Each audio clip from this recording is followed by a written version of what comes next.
भावना के भूखे भोलेनाथ। शिव जी की अद्भुत कहानी। एक दिन एक गरीब माँ अपने नन्हे से बालक को मंदिर के द्वार पर छोड़कर चली गई। बहुत खोजने पर भी पुजारी जी को बालक के परिवार का कुछ भी पता न चला। जब गांव का भी कोई व्यक्ति उस बालक का लालन पालन करने को तैयार न हुआ, तो पुजारी जी ने भगवान शिव की इच्छा समझकर उसे अपने पास रख लिया और उसका नाम भोला रख दिया। गांव के श्रद्धालु भक्तों से जो कुछ प्राप्त होता, उसी से भगवान शिव का, पुजारी जी का और बालक भोला का किसी तरह से गुजारा चलता। यदि किसी दिन कम भी पड़ता, तो पुजारी जी बालक और भगवान को भोग लगाकर स्वयं गंगा जल पीकर रह जाते। धीरे धीरे भोला बड़ा होने लगा और अब वह पुजारी जी के कामों में हाथ बटाने लगा। वृद्ध पुजारी जी के थके हारे हाथों को कुछ आराम मिलने लगा, इसलिए उन्होंने भोला को मंदिर की सफाई, भगवान शिव की पूजा, उनको भोग लगाने और उनकी आरती करने की विधि अच्छी प्रकार समझा दी। अब वह स्वयं भगवान शिव के नाम जप और संकीर्तन में समय व्यतीत करने लगे। एक दिन भगवान शिव के मंगलकारी नाम शिव शिव शिव शिव का जप करते हुए उनके प्राण छूट गए। अब बालक भोला का इस संसार में भगवान शिव के सिवा और कोई सहारा न रहा। उसने पुजारी जी की ये 3 बातें कभी नहीं भूली। भगवान भोलेनाथ शिव शंकर को ताजी गर्म रसोई का ही भोग लगाना है। भगवान को भोग लगाए बिना स्वयं कुछ भी नहीं खाना। भगवान शिव पर विश्वास रखकर कभी भी किसी भी वस्तु का संग्रह ना करना, बासी भोजन का भी नहीं। यदि कोई भक्त पहले से बना भोजन या मिठाई मंदिर में दे जाता, तो बालक भोला उसे गरीबों में बांट देता। वह ताजी रसोई बनाकर ही भगवान का भोग लगाता। उसके बाद ही स्वयं प्रसाद ग्रहण करता और यदि बचता तो उसे बांट देता। यदि रसोई बनाने को सामग्री न होती, तो भोले बाबा और भोला भगत दोनों गंगा जल पीकर ही रह जाते। एक बार बरसात का मौसम आया और 3-4 दिन तक मूसलाधार वर्षा होने से मंदिर में एक भी भक्त नहीं झांका। भोला अपने भोले बाबा को गंगा जल का ही भोग लगाता और उसे ही पीकर रह जाता। भोले बाबा बालक की भक्ति और सहन शक्ति की परीक्षा लेते रहे, किंतु आखिर में अपने भक्त बालक को भूख से तड़पते देख उनसे रहा नहीं गया। वह सेठ के नौकर का रूप धरकर हाथ में भोजन सामग्री की पोटली लेकर वर्षा में भीगते हुए मंदिर के द्वार पर जा पहुँचे। उन्होंने आवाज़ लगाकर भोला को बुलाया और उनके हाथ में पोटली देते हुए बोले, सेठ जी ने यह सीधा अर्थात कच्चा राशन भेजा है। इससे रसोई बनाओ, भोग लगाओ और स्वयं भी प्रसाद पाओ। मैं कल फिर आऊँगा। भोला भगत ने आशीर्वाद देकर उसे विदा किया और सूखी गीली लकड़ियों के धुएं में गर्म रसोई बनाकर भोले बाबा को भोग लगाया। पूरे बरसात के मौसम में भोले बाबा नौकर के वेश में भोला भगत को सीधा देने आते रहे और स्वयं भी गर्मा गर्म रसोई का भोग पाते रहे। एक दिन भोला भगत ने सोचा कि सेठ जी को सीधा भेजते हुए 4 महीने हो चले हैं, किंतु वह स्वयं कभी मंदिर में भोले बाबा का प्रसाद ग्रहण करने नहीं आए। अगले दिन जब भोले बाबा नौकर के वेश में सीधे की पोटली देने आए, तो भोला भगत उनसे बोला, भाई, तुम्हारे इतने धर्मात्मा सेठ जी कभी स्वयं मंदिर में प्रसाद लेने नहीं आए। इस कारण मेरा हृदय अत्यंत दुखी हो रहा है। अपने सेठ जी से कहना कि कल वह भी मंदिर में प्रसाद ग्रहण करने अवश्य पधारें। भोला की बात सुनकर नौकर बने भोले बाबा चौंक कर घबरा उठे और बोले, पुजारी जी, सेठ जी मेरे द्वारा आपको सीधा भेजते हैं। आप इससे भगवान को भी भोग लगा लेते हैं और स्वयं भी प्रसाद पाते हैं। फिर सेठ जी को बीच में बुलाने की क्या ज़रूरत है? जैसा चल रहा है वैसे ही चलने दीजिए ना। भोला बोला, ऐसे कैसे चलने दूं? आपके धर्मात्मा सेठ जी इतने दिनों से सीधा भेज रहे हैं। क्या मैं उन्हें भगवान का प्रसाद देने का अपना कर्तव्य भी पूरा ना करूं? मैं किसी का उधार रखने वाला नहीं हूं। अपने सेठ जी से कह देना कि यदि कल भोले बाबा का प्रसाद ग्रहण करने ना पधारे तो मैं उनका सीधा लेना बंद कर दूंगा। नौकर बने भोले बाबा तो अपने भोले भगत की अकड़ देखकर कांप उठे और यह सोचकर मन ही मन हंसे कि वाह, आज तो लेने वाला ही देने वाले पर धौंस दिखा रहा है। लेकिन सरल हृदय भक्त के मनोभाव पर रीझ कर वे बोले, ठीक है पुजारी जी, कल सेठ जी मंदिर में प्रसाद ग्रहण करने जरूर पधारेंगे। दूसरे दिन बड़े सवेरे ही भोले बाबा नौकर के वेश में दूध और बहुत सारी भोजन सामग्री लेकर मंदिर पहुंच गए। भोला चौंकते हुए बोला, भाई, आज इतना सारा सीधा किस लिए ले आए? नौकर बने भोले बाबा बोले, पुजारी जी, भूल गए क्या? आज आपने सेठ जी को प्रसाद के लिए बुलाया है, इसलिए आप छककर रसोई बनाइए और भोले बाबा को भोग लगाइए। यह तो बता दीजिए कि सेठ जी किस समय पधारें। भोला ने प्रसन्न होकर उन्हें सेठ जी के आने का समय बता दिया। अब भोला भगत की इच्छा पूर्ण करने के लिए भोले बाबा कैलाश पर सेठ का रूप धारण करने लगे।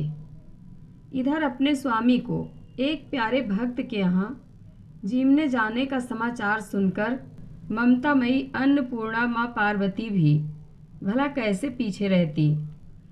वह भी पति की आज्ञा लेकर सेठानी का रूप धारण करने में जुट गई।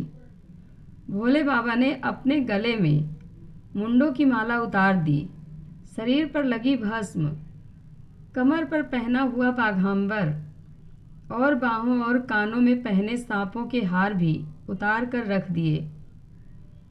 उन्होंने एक मखमल का सुंदर कुर्ता धारण कर लिया। अपनी जटाएं सीधी कर गंगा और चंद्रमा को उसमें छिपा लिया और ऊपर से एक सुंदर रंग बिरंगी पगड़ी पहन ली। सदैव नंगे पैर विचरण करने वाले शिव जी ने आज अपने पैरों में रेशमी जूतियां धारण कर ली। हाथ का त्रिशूल और डमरू भोले बाबा ने नंदी के हाथ में थमा दिया और अपने हाथ में एक सुंदर छड़ी लेकर पार्वती जी के तैयार होने की प्रतीक्षा करते हुए कैलाश पर चहलकदमी करने लगे। इधर पार्वती जी घंटों से मेकअप करने में जुटी हुई थीं। उन्होंने आज अपने पति देव के नगर में बनी सुंदर बनारसी साड़ी निकाल कर पहनी, जिसका रंग सेठ बने शिव जी के कुर्ते से मैच कर रहा था। उन्होंने सोने चांदी हीरे के जगमगाते हुए आभूषण धारण कर लिए, पैरों में सुंदर सैंडल पहन ली, बगल में सुंदर सा पर्स दबा लिया और भोले बाबा के बार बार आवाज़ लगाने के बाद श्रृंगार कक्ष से बाहर निकल कर आईं। जब पार्वती जी और शिव जी ने एक दूसरे को सेठ सेठानी के वेश में देखा तो वे चकित होकर एक दूसरे को निहारते ही रह गए। दोनों एक दूसरे को देख देख कर निहाल हुए जा रहे थे। इससे पहले उन्होंने कभी एक दूसरे का ऐसा सुंदर रूप देखा ही नहीं था। जब भगवान गौरी शंकर सेठानी सेठ का रूप धरकर कैलाश से अपने भक्त के यहाँ दावत उड़ाने चले तो गणेश, कार्तिकेय, नंदी, ऋषि मुनि, देवता, देवांगनाएं भी उन्हें देखकर ठगे से रह गए। सेठ बने शिवजी अपने हाथ में ली हुई छड़ी को अदा से घुमाते हुए पृथ्वी पर टेकते हुए चल रहे थे और उनके पीछे पीछे बगल में पर्स दबाए अपनी सैंडल से टक टक और पायलों से छन छन की मधुर ध्वनि करती हुई माँ पार्वती सेठानी बनी हुई चल रही थी। इधर भोला भगत आज सुबह से ही सेठ जी के स्वागत में भांति भांति के पकवान बनाने में जुटा हुआ था। अपने भोले बाबा का भोग तो वह चलते फिरते बना लेता था, किंतु आज उसे कई महीने से भगवान को भोग लगाने के लिए सीधा भेजने वाले सेठ जी को भगवत प्रसाद देना था। अतः आज उसने अपनी सारी पाक कला झोंक डाली थी। उसने सेठ जी द्वारा भेजे हुए चावल धोकर खीर बनाई, उसे धीमी आंच पर पकाकर गाढ़ा किया और उसमें सेठ जी के द्वारा भेजे हुए पिस्ते, बादाम, केसर, चिलगोजे, किशमिश डाले। मिर्च और अदरक को कूटकर उसे बाजरा, बेसन और गेहूं के आटे में भर भर कर मोटे मोटे मिस्से टिक्कड़ बनाए। रसोई बनाकर भोला भगत पुनः स्नान करने चला गया ताकि स्वच्छ वस्त्र पहनकर भोले बाबा को भोग लगा सके और सेठ जी को उनका प्रसाद पवा सके। जब भोला भगत स्नान करके लौटा तो देखा सेठ जी प्रसाद ग्रहण करने के लिए स्वयं तो आए ही हैं, संग में अपनी सेठानी जी को भी ले आए हैं। भोला ने झट दोनों से राम राम की, उन्हें आसन देकर बिठाया और बोला, मैं अभी भगवान को भोग लगाकर आता हूँ, फिर आपको प्रसाद परोसूंगा। भावना के भूखे भोले बाबा से भूख सहन नहीं हो पा रही थी, इसलिए वह बोले, पुजारी जी, भगवान को जल्दी से भोग लगाइए, मुझसे भूख सहन नहीं होती। भोला भगत बोला, सेठ जी, भूख तो मुझे भी बड़े ज़ोर से लग रही है, किंतु मैं अपनी भूख के कारण भगवान को भोग लगाना नहीं भूलता। यदि दुनिया के सारे लोग इसी तरह अपनी भूख के लिए भगवान को भोग लगाना भूल जाएं, तो भगवान तो भूखों मर जाएंगे। सेठ जी बने भोले बाबा एक पत्तल उठाते हुए बोले, पुजारी जी, आप भोग लगाइए, इधर मैं पत्तल परोस लेता हूँ, मुझसे भूख सहन नहीं हो पा रही है। भोला भगत सेठ बने भोले बाबा को डांटते हुए बोला, सेठ जी, भगवान के काम में ना तो जल्दबाजी चलती है और ना कंजूसी। मैं जब तक भगवान को भोग नहीं लगा लेता, आप रसोई के पास भी नहीं फटक सकते। चुपचाप इधर बैठ जाइए और ओम नमः शिवाय जपते रहिए, मैं अभी आता हूँ और आपको पेट भर भोजन कराता हूँ। सेठ बने शिवजी डांट खाकर चुपचाप अपने आसन पर जा बैठे। सेठानी बनी पार्वती उनकी यह दशा देखकर बड़ी मुश्किल से अपनी हंसी रोक पाई, लेकिन जैसे ही भोला भगत पत्तल में सामग्री लेकर भगवान को भोग लगाने मंदिर में गया, शिव जी पार्वती को मौन रहने का संकेत करते हुए चुपके चुपके पैर रखते हुए रसोई में पहुंच गए और उन्होंने एक एक व्यंजन उठाकर चखना शुरू कर दिया। भोले बाबा तो प्रसाद को चखते ही भौचक्के रह गए। खीर में चीनी की जगह नमक भरा हुआ था और सब्जियों में चीनी भरी हुई थी। जैसे ही भोले बाबा ने रोटी का एक ग्रास तोड़कर मुंह में दिया, वे सी सी करने लगे, क्योंकि रोटी में मिर्च ही मिर्च भरी थी। वह सी सी करते हुए उल्टे पैर भाग आए और अपने आसन पर जा बैठे। माँ पार्वती अपने स्वामी की यह हालत देखकर खिलखिलाकर हंस पड़ी। इससे पहले कि भोले बाबा पार्वती जी के सामने कुछ सफाई दे पाते, भोला भगत ओम नमः शिवाय मंत्र का जप करते हुए आ पहुँचा। उसने भोग को रसोई में मिलाकर उसे पवित्र बना डाला और फिर सेठ के सामने पत्तल परोसकर हाथ जोड़कर बोला, सेठ जी, अब आप जी भरकर प्रसाद पाइए। भोले बाबा तो अभी अभी भक्त की भक्ति से भी जोरदार उसके हाथ की बनी हुई रसोई चख चुके थे, अतः उसे जीमने की बात सुनकर उनके पसीने छूटने लगे। कभी वे भोला का तो कभी पार्वती का मुख देखने लगते। भोला को सेठ जी की ढील बर्दाश्त नहीं हुई और बोला, सेठ जी, अब क्या हो गया आपको? अभी अभी तो इतनी उतावली मचा रहे थे, अब क्यों नहीं जीमते? आप जीमोगे तभी तो माता जी भी प्रसाद ग्रहण करेंगी और फिर मैं भी प्रसाद पाऊंगा। भोला की ललकार सुनकर भोले बाबा ने चुपचाप खीर का कुल्हड़ उठाया और सारी नमकीन खीर गटागट पी गए। कुल्हड़ खाली होने की देर थी कि भोला ने उसे झट से भर दिया। अपने प्रिय भक्त के हाथों परोसे हुए भोग में भगवान को आज दुगना स्वाद आने लगा। भोला परोसता गया और भोले बाबा पीते गए। जगत माता पार्वती भक्त और भगवान दोनों के प्रेम को देख देख कर मंत्रमुग्ध होती रहीं। जब सारी रसोई समाप्त हो गई तो भगवान ने एक जोर की डकार ली। भोला को होश आया और बोला, वाह सेठ जी वाह, मैं ही बावला था जो इतनी थोड़ी सी रसोई बनाई। मुझे पता होता कि आपको प्रसाद ग्रहण करने का इतना शौक है तो और भी ज़्यादा रसोई बनाता।